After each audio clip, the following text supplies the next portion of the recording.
성경 말씀 봅니다. 신약성경 마태복음 18장입니다. 신약성경 30페이지 마태복음 18장 21절로 35절 21절로 35절 교독하겠습니다. 그때 베드로가 나와 이르되 주여 형제가 내게 죄를 범하면 몇 번이나 용서하여 주리이까 7번까지 하오리이까. 예수께서 이르시되 내게 이르노니 7번뿐 아니라 7번을 7번까지라도 할지니라.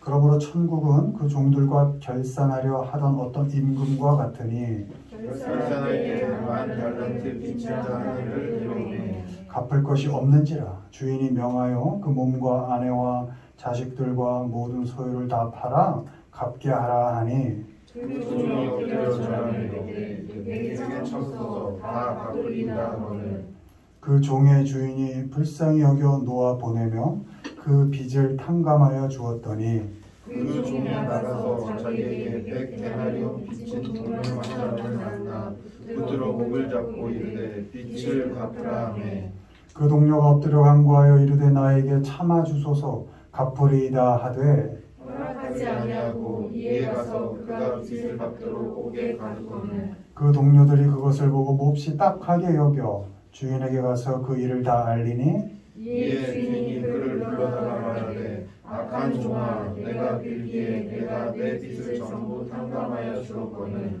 내가 너를 불쌍히 여김과 같이 너도 내 동료를 불쌍히 여김이 마땅하지 아니하냐 하고 주인이 노하여 그 빚을 다 갚도록 그를 옥졸들에게 넘기니라. 같이요.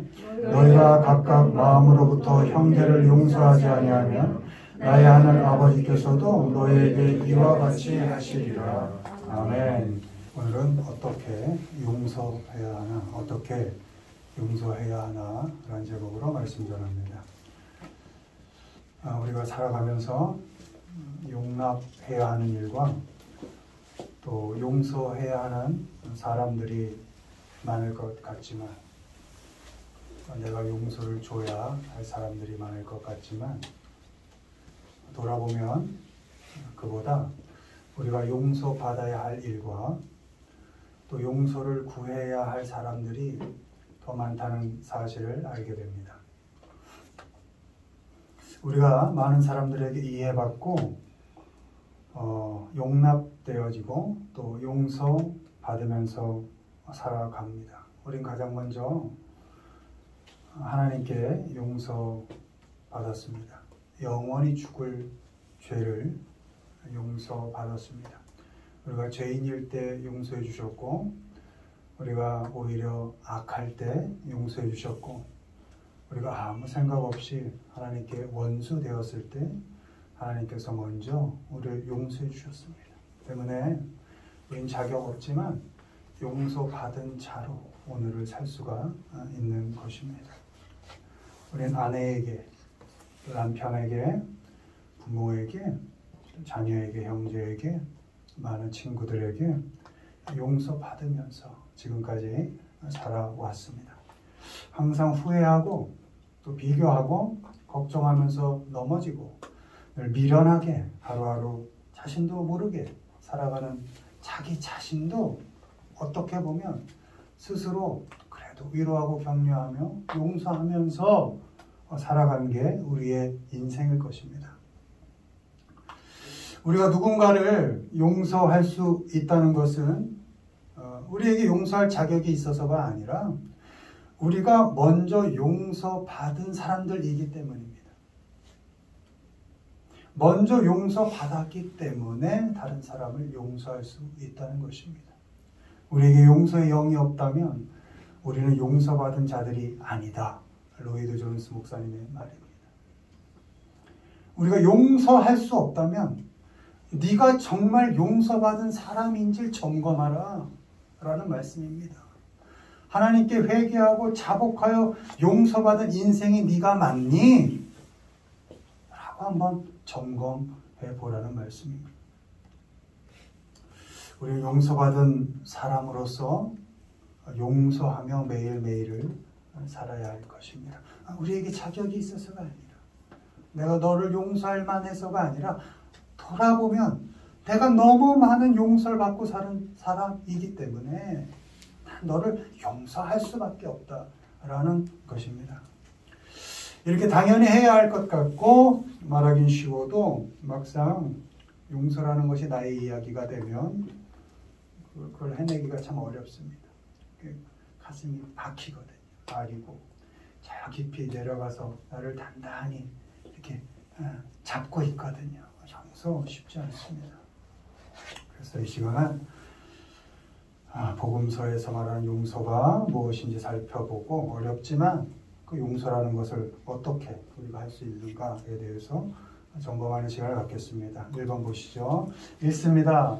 불쌍히 여기기 내가 너를 불쌍히 여김과 같이 너도 내 동료를 불쌍히 여김이 마땅하지 아니하냐고 너희가 각각 마음으로부터 형제를 용서하지 아니하면 나의 하늘 아버지께서도 너희에게 이와 같이 하시리라. 아멘.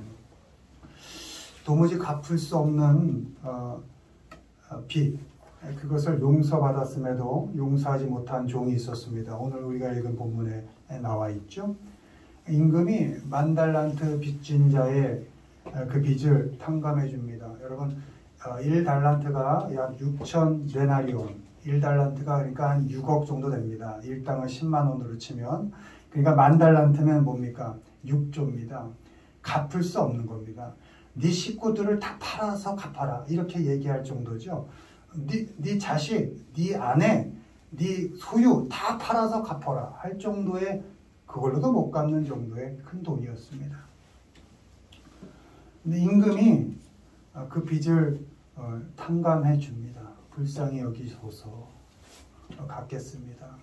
그런데 탕감해 줍니다. 근데 그 탕감받은 종이 나가서 자기한테 100데나리온 빚진 자, 그러니까 100일치 일당을 빚진 겁니다. 그러니까 10만 원 일당 치면 한 1,000만 원 될 겁니다. 그 1,000만 원 갚지 않은 사람의 목을 잡고 위협을 하고 강제로 채권을 추심합니다. 갚겠습니다 하는데 그럼에도 그를 옥에 가둡니다. 그리고 이 사실을 임금이 알게 되고 그 탕감받은 그 종은 다시 옥에 갇힙니다. 오늘 읽은 말씀이 그 내용입니다. 그리고 그 말씀에 예수님께서 불쌍히 여긴 같이 너도 불쌍히 여기는 게 마땅하다 이렇게 말합니다. 여러분 마태복음에는 용서란 단어가 4번 나옵니다. 근데 이 용서라는 본문이 mercy로 되어 있습니다. 그러니까 mercy라는 것은 자비하다. 그러니까 쉽게 풀면 불쌍히 여겨주다 이런 마음인 겁니다. 그러니까 용서는 마음으로부터 헐트로 되어 있는데요. 심장, 저 가슴 깊은 곳으로부터 저리저리하게 그렇게 불쌍히 여겨주는 겁니다. 내가 불쌍히 여김 받은 것처럼 아니 6조라는 돈을 탕감받은 사람이 그 사람에게 그 1,000만 원 그 너무 진짜 아니지 않습니까? 내가 불쌍히 여김을 받았다는 걸 알면 그 누구도 불쌍히 여길 수 있어야 된다는 겁니다. 당연하다는 것입니다. 그게 마땅하지 아니하냐? 불쌍히 여김을 받았으면 불쌍히 여기는 것이 마땅하지 않냐? 이렇게 말씀하고 있는 것입니다. 펠로우는 같은 처지에 있는 동료나 친구들을 말합니다. 그 친구들, 그 동료들, 함께하는 사람들을 보며 가슴 저리저리하게 애처롭게 불쌍히 여기는 겁니다. 나와 형편이 다르지 않구나.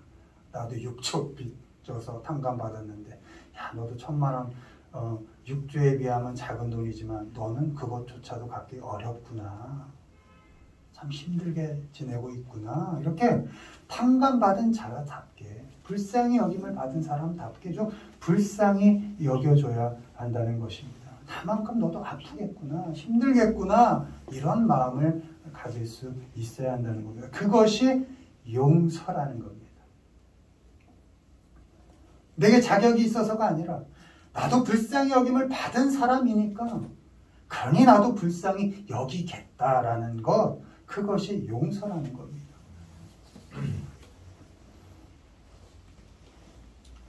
내가 얼마나 자비를 받고 불쌍히 여김을 받는지 여러분 그렇게 생각하고 살아야 합니다. 남편이 남편다워서 뭐 아내가 밥해주고 사랑해주고 합니까? 불쌍해서 먹이고 데리고 사는 거죠. 뭘 얼마나 우리가 남편인 적이 언제가 있었습니까? 아내가 아내다워서입니까? 사랑하니까, 애처롭고 그냥 열심히 사는 게 불쌍하니까 살아가는 거죠. 그런 게 용서라는 겁니다. 뭐다워서가 아닙니다. 자식은, 부모는 자식다워서, 부모다워서가 아니라 그 인생들 자체가 애처롭고 가엾고 불쌍히 여겨지는 겁니다. 그것이 용서라는 겁니다. 그런 마음으로 살아가야 한다는 것입니다. 어디서부터? 그 마음 깊이, 마음 깊은 곳에서부터 저리저리하게, 아이고 우리 불쌍한 남편, 아이고 우리 고생하는 아내, 아이고 고생하는 내 자식, 아이고 우리 얼마나 너무나 힘든 우리 부모님 하고 불쌍히 가슴으로부터 저리저리 여기는 것, 그 마음이 용서라는 것입니다. 왜요? 여러분이 먼저 불쌍히 여김을 받은 사람들이니까. 바라기는 하나님처럼 자식을 내줘서 용서할 수는 없겠죠. 그러나 어려울 때 나도 용서받았지, 나도 불쌍히 여김 받았지, 이거 그냥 한 대 줘받고 싶어도 그래 나도 불쌍히 여김 받은 자지 하고 조금씩 용서해보고 조금씩 불쌍히 여겨봐서 여러분 용서도 훈련인 겁니다. 조금씩 작은 것부터 이렇게 익숙하게 해가는, 좀 불쌍히 좀 보는, 때려잡고 싶어도 가끔 좀 불쌍히 보는 그런 우리가 되기를 주님의 이름으로 축원을 드립니다. 두 번째, 용서 믿습니다. 이유 달지 않기. 서서 기도할 때 아무에게나 혐의가 있거든 용서하라. 그리하여 하늘에 계신 너희 아버지께서도 너희 허물을 사하여 주시리라 하시니라. 아멘. 기도할 때 이렇게 되어 있습니다. 기도는 하나님과 대화의 시간이고 나를 점검하는 시간이고, 하나님 앞에 기도할 땐 나를 감출 필요가 없죠. 다 드러내는 시간이고, 어쩌면 내 바닥까지 다 드러낼 수 있는 시간입니다. 나를 영원히 살리신 하나님 앞에 내가 감출 게 뭐가 있습니까? 더러운 거, 지저분한 거 다 하나님께 드러낼 수 있다는 것이죠. 그러니 그렇게 너의 더러움까지도 다 드러낼 수 있는 그 시간에, 그 기도의 시간에 라는 것으로 전제합니다. 그렇게 너를 기도의 시간에 너를 드러낼 수 있을 때, 하나님 앞에서 너를 바라볼 수 있을 때, 하나님께 네가 용서받을 수 있는 사람이 아니라는 것을 알았을 그때, 이런 의미인 것이죠. 내가 도무지 용서받을 만한 인간이 아니구나라는 것을 깨달은 그 기도의 그 시간에, 그때 용서 못할 사람이 없다는 것을 넌 알게 된다, 이런 겁니다. 하나님 앞에서 기도하며 내 바닥과 내 더러운 모습을 대면하면 내가 용서받을 사람이, 용서하지 못할 사람이 없다라는 것을 알 수밖에 없다는 겁니다. 뭐가 있어도요? 혐의가 있거든입니다. 혐의가 있어도, 정죄할 만해도, 용서할 수 없을 그런 죄가 있어도 라는 것입니다. 네가 기도할 때 한번 생각해 보라는 것이죠. 너의 바닥을 볼 때, 하나님이 널 용서한 것을 네가 알 때,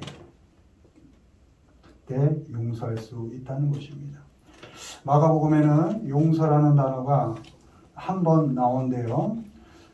혐의 때문에 정죄하지 말아라, 이런 의미인 겁니다. 용서가 이유를 달아서 나쁘게 보지 않는다, 이런 의미입니다. 원문으로 hold against인데요, 반대해서 대항하여 딱 잡고 있다, 이런 겁니다. 뭔가 거리를 딱 잡고 있다, 이런 겁니다. 이렇게 하지 않는 것, 그것이 용서라는 겁니다. 혐의 찾지 않는 것, 나쁘게 볼 이유를 찾지 않는 것, 그것이 용서라는 것입니다.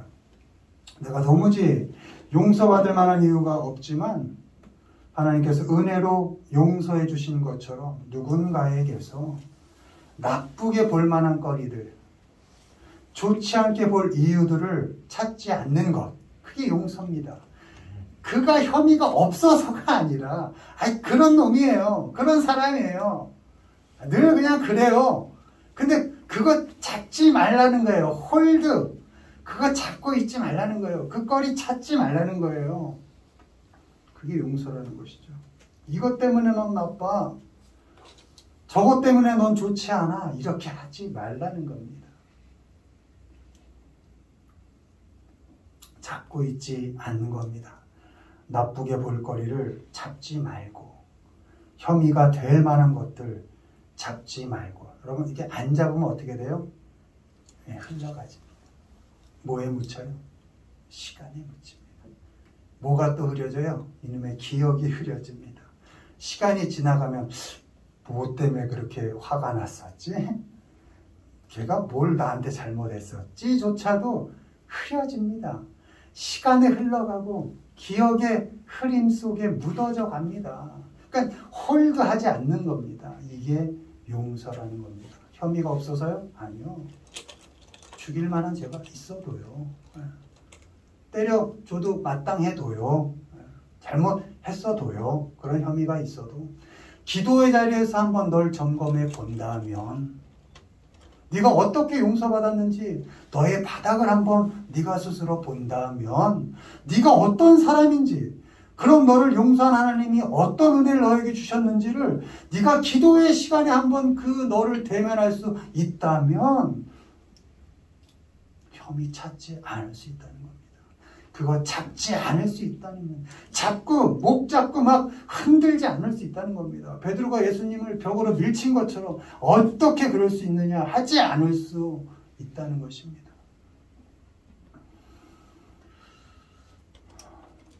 이유를 따라서 나쁘게 보지 않으려고 노력하십시오. 혐의가 있어요. 나빠요. 근데 그거 잡지 마시고 노력하는 겁니다. 그걸 안 잡으려고 그냥 흘려보내려고. 가끔은 그 사람도 기억하기 싫은 그 아픈 기억들까지 왜 남인 내가 끌어내서 그를 아프게 합니까? 그럴 필요 없죠. 좀 내 기억도 놔주시고 그 사람의 허물, 생각, 아픈 기억 그런 것까지도 좀 다 놔서 흘려보내시기를 바랍니다. 아멘. 혐의거리 찾지 마시고 잘 놓아주면서 특별히 기도하면서 자신을 돌아볼 때 자꾸 용서해보고 또 그렇게 용서에 익숙해져가는 우리 모두가 되기를 주님의 이름으로 축원드립니다. 마지막 보시죠. 용서 읽습니다. 돌아올 기회 주기. 너희는 스스로 조심하라. 만일 내 형제가 죄를 범하거든 경고하고 회개하거든 용서하라. 만일 하루에 7번이라도 내게 죄를 짓고 7번 내게 돌아와 내게 회개하노라 하거든 너는 용서하라 하시리라. 아멘. 누가복음이죠. 누가복음에 용서란 단어 4번 나옵니다. 누가복음은 용서가 돌아올 기회를 주는 겁니다. 누가복음에서는 돌아와서 후회하게 해주라는 겁니다. repent. 나 잘못했어. 후회라는 것을 그런 기회를 주라는 겁니다. 그게 용서입니다. 7번이라는 건 끝까지라는 의미입니다. 언제까지라도 이런 의미입니다. 기한 정해놓고 너 이때까지 안 오면 죽어. 이게 아니라 그냥 끝까지 기다려주는 것. 그것이 용서라는 겁니다. 우리가 잘 아는 누가복음 15장에 탕자 이야기 나오죠. 둘째 아들 나가서 재산 다 탕진하고 돼지 먹는 쥐염 열매도 먹을 형편이 못 돼서 돌아오는 그 아들 아버지가 기다려주지요. 아들이 뭔가를 깨달아서 옵니까? 아니에요. 갈 데 없어서 오는 거예요. 다 탕진하고 죄인 그런 죄인도 없죠. 죽어도 싸지요. 근데 기다려주지요. 아버지가. 그게 용서라는 겁니다. 아버지 아마 그 못난 자식 기다리면서도 밥 못 먹었을 거예요. 밥은 먹고 있나? 어디 가서 잠은 자고 있나? 눈 뜨고 밤을 지새운 날이 하루 이틀이 아니었을 겁니다. 아버지 일상이 무너졌겠죠. 기다려준다는 것, 그게 힘든 겁니다. 그렇게 아픈 겁니다. 예. 그 시간을 견디는 것, 그걸 내가 겪고 감당해내는 것, 그게 용서라는 것입니다. 아픔을 견디며 끝까지 돌아올 기회를 주고 기다려주시기를 바랍니다. 그렇게 용서를 좀 시도해 보시기를 바랍니다. 기다려주는 것이 용서입니다. 바뀔 때까지, 후회할 때까지 좀 기다려주는 거, 그게 용서입니다. 회개하거든 용서하라, 이렇게 되어 있습니다. 두 가지 의미가 있겠죠. 우리도 먼저 죄를 범했을 때 하나님께 빨리 가서 회개해야죠. 하나님, 나 이렇게 잘못했어요 라고 회개하면 하나님께서 용서해 주신다는 겁니다. 하나님 오래 기다리게 할 필요 없잖아요. 우리가 돌아가서 인정하고 하나님 이거 잘못했어요 하면 하나님께서 용서해 주신다니까. 그리고 누군가 돌아와서 나 잘못했어 용서해 줘 하면 용서해 주라는 거예요. 그렇게 용서해보고 조금씩 용서에 익숙해져가는 우리가 되기를 주님의 이름으로 축원드립니다. 아멘. 마지막으로 잊지 말아야 할 것이 있는데, 용서가 누굴 위한 일 같지만 결국 날 위한 겁니다. 용서하는 나 자신을 위한 겁니다. 마태복음 6장 14절, 너희가 사람의 잘못을 용서하면 너희 하늘 아버지께서도 너희 잘못을 용서하시리라. 아멘. 아멘. 날 위한 거죠. 마가복음 11장 25절, 아버지께서도 너희의 허물을 사하여 주시리라. 누가복음 6장 37절, 용서하라. 그리하면 너희가 용서를 받을 것이요. 아멘. 용서는 날 위한 것이죠. 용서를 통해서 나의 마음속 깊이 자리 잡은 원한, 분노, 무거운 짐을 예수 그리스도 앞에 내려놓을 수가 있습니다. 용서를 통해서 예수님 안에서 진정한 쉼, 그 쉼을 얻을 수 있습니다. 용서를 통해서 흐트러지려는 나를 예수 그리스도 안으로 거두어 드릴 수 있습니다.